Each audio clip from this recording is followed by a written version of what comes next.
കൂടുതൽ വീഡിയോകളും വാർത്തകളും കാണുവാൻ ഞങ്ങളുടെ ചാനൽ സബ്സ്ക്രൈബ് ചെയ്യുക. Please subscribe our channel. മോണപ്പഴുപ്പ് കൂടുതൽ കണ്ടുവരുന്നത് പ്രായമുള്ളവരിലാണ്. ആദ്യമായി തന്നെ പല്ല് തേക്കുമ്പോൾ ചോര വരുന്നു, അല്ലെങ്കിൽ മറ്റുള്ളവരുമായിട്ട് സംസാരിക്കുമ്പോൾ വായുനാറ്റം അല്ലെങ്കിൽ ഹലിറ്റോസിസ് അനുഭവപ്പെടുന്നു. ഇതെല്ലാം ഒരു മോണപ്പഴുപ്പിൻ്റെ കാരണമാണ്. എങ്ങനെയാണ് മോണപ്പഴുപ്പ് ഉണ്ടാകുന്നത്? പല്ലുകൾ തമ്മിലുള്ള ഒക്ലൂഷൻ, പല്ലുകൾ തമ്മിൽ കടിക്കുമ്പോൾ കറക്റ്റായിട്ട് ലെവലിൽ ചേർന്ന് വരാതിരിക്കുമ്പോൾ മാലൊക്ലൂഷൻ എന്ന് പറയും. ആ ഒക്ലൂഷൻ കറക്റ്റായിട്ട് വന്നില്ലെങ്കിൽ പോലും നമുക്ക് മോണപ്പഴുപ്പുണ്ടാകുന്നു. ബാഡ് ഹാബിറ്റ്സ്, സ്മോക്കിംഗ്, അതേപോലെ ആൽക്കഹോൾ ഡ്രിങ്കിങ്, അതേപോലെ തന്നെ സ്ഥിരമായി എടുക്കുന്ന മരുന്നുകൾ, കൊളസ്ട്രോളിനും അതേപോലെ തന്നെ കാർഡിയാക്കിനും എല്ലാം എടുക്കുന്ന മരുന്നുകൾക്ക് ചിലവർക്ക് ഈ മെഡിക്കേഷൻ റിലേറ്റഡ് ആയിട്ടും ജിഞ്ചവൈറ്റിസും അല്ലെങ്കിൽ മോണപ്പഴുപ്പും ഉണ്ടായി വരുന്നു. ഇതിന് നമുക്ക് ചെയ്യാൻ, മോണപ്പഴുപ്പ് ഉണ്ടാകുമ്പോൾ എങ്ങനെ ഉണ്ടാകുന്നതെന്ന് ഞാൻ പറഞ്ഞു. പല്ലും എല്ലുമായിട്ടുള്ള പിടുത്തം അല്ലെങ്കിൽ പല്ലിനുമായിട്ടുള്ള ഒരു ഘടനയിൽ ഉണ്ടാകുന്ന വ്യത്യാസമാണ്, എല്ലും പല്ലുമായിട്ടുള്ള ഒരു വ്യത്യാസമാണ് നമ്മുടെ മോണപ്പഴുപ്പിന് കൂടുതലായിട്ട് കാണുന്നത്.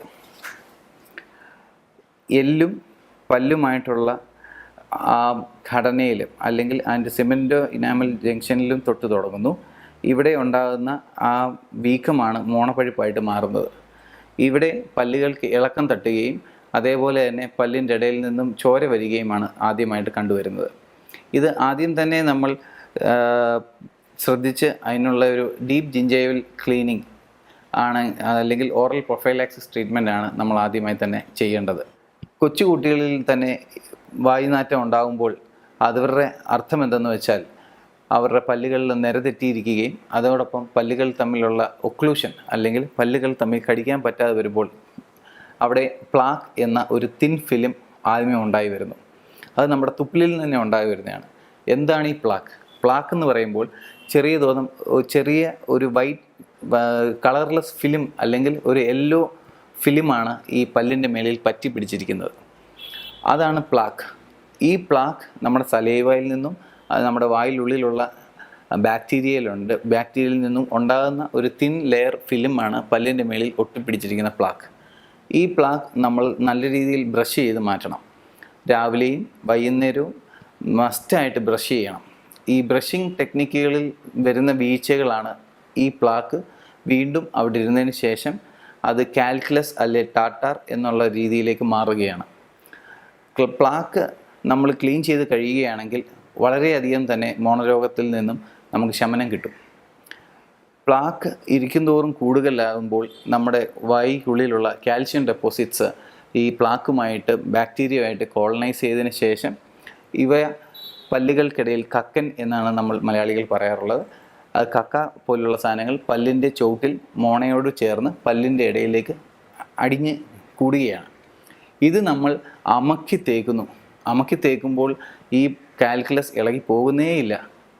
അതിന് പകരമായിട്ട് നമ്മൾ എന്താ സംഭവിക്കുന്നത്? നമ്മുടെ മോണ നമ്മൾ തന്നെ താഴോട്ട് ഉരച്ചൊരച്ച് ഇറക്കി കളയുകയാണ്. ഇപ്പോൾ തന്നെ നമ്മൾ സ്വയം മോണരോഗത്തിന് കാരണമാവുകയാണ്. ഇത് അമക്കി തേക്കുകയോ അല്ലെങ്കിൽ അമക്കി ബ്രഷ് ചെയ്യാതെ തന്നെ ഇത് ക്ലീൻ ചെയ്ത് ഒരു ഡെൻ്റൽ പ്രൊഫൈലാക്സിസ് ട്രീറ്റ്മെൻറ്റിലൂടെ തന്നെ നമുക്കിത് മാറ്റാവുന്നതാണ്. സ്ത്രീകളിലാണെങ്കിലും നമ്മൾ കണ്ടുവരുന്നത് അവരുടെ ദുശീലങ്ങളിൽ നിന്നാണ്. സ്ത്രീകൾ കേരളത്തിൽ ഉണ്ടോയെന്നറിയില്ല, എന്നാലും ഞാൻ പറയുകയാണ്, വെറ്റമുറുക്ക്, ടൊബാക്കോ ച്യൂയിങ്. അപ്പോൾ ഇങ്ങനെയുള്ള പല കെമിക്കൽ സബ്സ്റ്റൻസ് പല്ലുകളിലേക്ക് ചെന്ന് കഴിയുമ്പോൾ നമ്മുടെ മോണയ്ക്ക് താങ്ങാവുന്നതിനപ്പുറം ആയി കഴിയുമ്പോൾ മോണ അത് റിയാക്ട് ചെയ്യും. അങ്ങനെയാണ് ഒരു രീതിയിൽ മോണരോഗം ഉണ്ടായി വരിക. ഇതിനെല്ലാം നമുക്ക് എന്താണ് ഒരു പോംവഴി, അല്ലെങ്കിൽ എന്താണ് ഒരു ഡെൻ്റൽ ട്രീറ്റ്മെൻറ്റ്? എല്ലാ 6 മാസം കൂടുമ്പോഴും ഒരു ഡെൻ്റൽ ചെക്കപ്പ് വളരെയധികം നല്ലതാണ്. മോണരോഗം വരുമ്പോൾ നമ്മൾ സ്ഥിരമായി കണ്ടുവരുന്നത് വായുനാറ്റം ഉണ്ടാകുമ്പോൾ നമ്മൾ കൂടുതലും പറയുന്നു, എനിക്ക് എൻ്റെ കൂട്ടുകാരോട് സംസാരിക്കാൻ പറ്റുന്നില്ല, എൻ്റെ പേരൻസിനോട് സംസാരിക്കാൻ പറ്റുന്നില്ല, അല്ലെങ്കിൽ എൻ്റെ തൊട്ടടുത്തുള്ള ഫ്രണ്ട്സിനോടൊന്നും സംസാരിക്കാൻ പറ്റുന്നില്ല. ഈ വായുനാറ്റം നമ്മൾ കണ്ടുവരുന്നത് ഈ പറഞ്ഞ പോലെ പ്ലാക്ക് അല്ലെങ്കിൽ കാൽക്കുലസ് അടിഞ്ഞു കൂടുകയും നമ്മുടെ മോണയുടെ ഇടയിലേക്ക് ഇവ കയറിയിരുന്ന് ഒരു ചെറിയ തോതിലുള്ള ഫൗൾ സ്മെൽ ഉണ്ടാക്കുന്നതിന് കാരണമാണ്. ഇത് നമ്മൾ വളരെയധികം ശ്രദ്ധിച്ച് ഈ പറഞ്ഞ പോലെ ഒരു 6 മാസം അല്ലെങ്കിൽ 1 വർഷം കൂടുമ്പോഴെങ്കിലും മസ്റ്റായിട്ട് ഒരു ദന്തപരിശോധനയ്ക്ക് വിധേയമാകേണ്ട സമയമായി. മറ്റൊന്ന്, നമ്മൾ അമക്കി തേക്കുമ്പോൾ ഉണ്ടാകുന്ന ബ്ലീഡിങ്, അതായത് നമ്മുടെ മോണയിലുള്ള ജിഞ്ചൈവയിലുള്ള ഒരു മാറ്റമാണ് ഇപ്പോൾ നാം കണ്ടുവരുന്നത്. അമക്കി തേക്കുമ്പോൾ നെക്രോട്ടൈസിങ് അൾസറേറ്റീവ് ജിഞ്ചവൈറ്റിസ് അല്ലെങ്കിൽ acute necrotising ulcerative gingivitis Anagh എന്ന് പറഞ്ഞൊരു സംവിധാനം. മോണ നമ്മൾ അമക്കി തേക്കുമ്പോൾ നമുക്ക് മോണയിൽ നിന്നും ബ്ലഡ് വരുന്നു. അതേപോലെ തന്നെ ജിഞ്ചൈവ എന്ന് പറഞ്ഞാൽ ഏറ്റവും പല്ലിൻ്റെ മേളിലത്തെ ഒരു കോട്ടിങ്ങാണ്, മോണയുടെ കോട്ടിങ്ങാണ് ജിഞ്ചൈവ എന്ന് പറയുന്നത്. ഇത് ഇരിക്കും തോറും ഇത് നമുക്ക് ബുദ്ധിമുട്ട് അതിൻ്റെ ഉള്ളിലേക്ക് കയറി വരുമ്പോഴാണ് ഇത് പെരിഡോണ്ടൽ പ്രോഗ്രാം അല്ലെങ്കിൽ മോണരോഗമായിട്ട് മാറുന്നത്. ഇവിടെ നമ്മുടെ മോണരോഗം ഉണ്ടാകുമ്പോൾ നമ്മുടെ പല്ലും എല്ലുമായിട്ടുള്ള ഘടനയിൽ വ്യത്യാസമാണ് ഉണ്ടാകുന്നു. പല്ലും എല്ലും അതിലുള്ള ചുറ്റിനും നിൽക്കുന്ന സിമെൻറ്റേഷനും എല്ലാം തന്നെ വ്യത്യസ്തമായി മാറുകയാണ്. ദുശീലങ്ങളിൽ മാത്രമല്ല, ഇത് പല ഡിസീസുകളും റിലേറ്റഡ് ആണ്. ഈ മോണപ്പഴുപ്പുകൾ ഓട്ടോഇമ്മ്യൂൺ ഡിസീസസ്, HIV അല്ലെങ്കിൽ പല രീതിയിലുള്ള സിസ്റ്റമിക് ഡിസീസസ് എല്ലാം തന്നെ നമുക്ക് ഈ മോണപ്പഴുപ്പിന് ഒരു കാരണമാകുന്നു.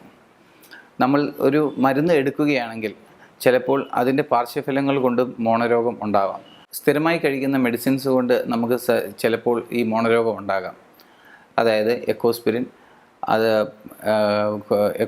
എന്നിവ പോലുള്ള മരുന്നുകൾ കഴിക്കുമ്പോൾ നമ്മൾ പ്രത്യേകം ശ്രദ്ധിക്കേണ്ട ഒരു കാര്യം, അമക്കി തേക്കുമ്പോൾ ചെറിയ തോതിൽ മോണരോഗം ഉണ്ടെങ്കിൽ അത് ഹെവി ആയിട്ട് ബ്ലീഡ് ചെയ്യുമ്പോൾ തന്നെ നിങ്ങൾ വീണ്ടും അതിൽ അമർത്തി പല്ല് തേക്കരുത്. കാരണം എന്തെന്ന് വെച്ചാൽ എക്കോസ്പിരിൻ പോലുള്ള മരുന്നുകൾ ആൻറ്റി കോയാഗുലൻസ് ആണ്. ഇവ വീണ്ടും അമക്കി തേക്കുമ്പോൾ ഇതിൻ്റെ അകത്തുനിന്ന് വീണ്ടും ചോര വന്നുകൊണ്ടേയിരിക്കും. അവിടെ ചോര ക്ലോട്ടിങ് എത്താത്ത കാരണം ഇവ വീണ്ടും ലൂസായിക്കൊണ്ട് തന്നെ ഇരിക്കുന്നു. നിങ്ങൾ വീണ്ടും വായിലേക്ക് വെള്ളം ഒഴിച്ച് തുപ്പുമ്പോഴെല്ലാം തന്നെ നിങ്ങൾക്ക് ചോര വന്നുകൊണ്ടിരിക്കുന്നു. ഇതിന് അത്യാവശ്യമായി തന്നെ ഒരു ദന്തപരിചരണം ആവശ്യമാണ്. നമുക്കിതിൻ്റെ ഒരു ട്രീറ്റ്മെൻറ്റ് പ്രൊസീജിയറിലേക്ക് പറയുകയാണെങ്കിൽ, ഫസ്റ്റ് ഒരു സുപ്രാ ജിഞ്ചൈവൽ സ്കെയിലിംഗ് അല്ലെങ്കിൽ അതിൻ്റെ പല്ലിൻ്റെ പല്ല് ക്ലീൻ ചെയ്യുക എന്നാണ് നമ്മൾ പറയുന്നത്. നമ്മുടെ മോണപ്പഴുപ്പിന് നമ്മൾ പല രീതിയിലും നമ്മൾ ശ്രദ്ധിക്കാവുന്നത്, പല്ലിൻ്റെയും എല്ലിൻ്റെയും പിടുത്തം എത്രത്തോളം ഉണ്ടെന്നുള്ളത് ഒരു ദന്ത ഡോക്ടർ എപ്പോഴും അതിൻ്റെ രീതിയിൽ ഒരു പെരിയോഡോണ്ടൽ പ്രോബ് വെച്ച് തന്നെ അളന്ന് എത്രത്തോളം പല്ലും എല്ലുമായിട്ടുള്ള പിടുത്തം കറക്റ്റായിട്ടുണ്ടെന്ന് നമ്മൾ അറിയാൻ പറ്റുന്നു. ഇത് എല്ലും പല്ലുമായിട്ടുള്ള പിടുത്തം കുറഞ്ഞു പോകും തോറും നമുക്ക് ഇതിൻ്റെ ട്രീറ്റ്മെൻറ്റ് വേരി ചെയ്തുകൊണ്ടിരിക്കും. ആദ്യമായി സുപ്രാ ജിഞ്ചൈവൽ സ്കെയിലിംഗ് എന്നാണ് നമ്മൾ പറയുന്നത്. ക്ലീനിങ് എന്ന ഭാഗം ക്ലീൻ ചെയ്ത് കഴിഞ്ഞിട്ടും ഒരു 6 മാസം കഴിഞ്ഞ് വീണ്ടും മോണപ്പഴുപ്പ് വരികയാണെങ്കിൽ അടുത്ത ട്രീറ്റ്മെൻറ്റായ ഡീപ്പ് ജിഞ്ചൈവൽ സ്കെയിലിംഗ് പോകുന്നു. അത് കഴിഞ്ഞ് നമ്മൾക്ക് ഇതുകൊണ്ടും ശമനം കിട്ടിയില്ലെങ്കിൽ അടുത്ത ട്രീറ്റ്മെൻറ്റാണ് ഫ്ലാപ്പ് സർജറി അല്ലെങ്കിൽ അതിന് അനുബന്ധമായുള്ള സർജറികൾ. മോണപ്പഴുപ്പിനുള്ള ട്രീറ്റ്മെൻറ്റ് ആദ്യഘട്ടത്തിൽ തന്നെ നമ്മൾ തിരിച്ചറിയുകയും അതിനുള്ള ദന്തപരിശോധനയ്ക്ക് വിധേയമായി അതിനുള്ള ട്രീറ്റ്മെൻറ്റ് ചെയ്യുകയാണെങ്കിലും 95% വരെ നമുക്ക് ഈ ചികിത്സ കൊണ്ട് മോണരോഗത്തിനെ ഭേദമാക്കാവുന്നതാണ്. കൂടുതൽ വീഡിയോകളും വാർത്തകളും കാണുവാൻ ഞങ്ങളുടെ ചാനൽ സബ്സ്ക്രൈബ് ചെയ്യുക. Please subscribe our channel.